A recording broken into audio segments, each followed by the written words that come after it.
que aspira a estar tamén este Somozas entre os 4 primeiros. Nese encontro devolveulle o resultado da ida o Racing o Somozas. Estas son as imaxes dese partido.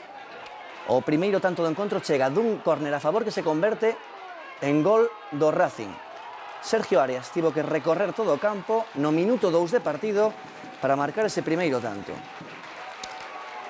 Marcaba rapidísimo o Racing de Ferrol, decíamos que era un partido complicadísimo pro Racing. Gañaralle o Somozas na primeira volta, estaba o Somozas lanzado, despois tivo esa oportunidade por Ati.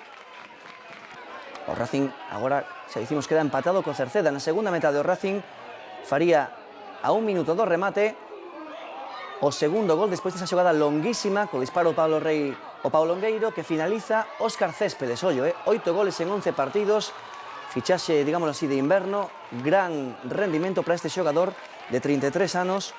Pois unha aportación decisiva nas últimas jornadas.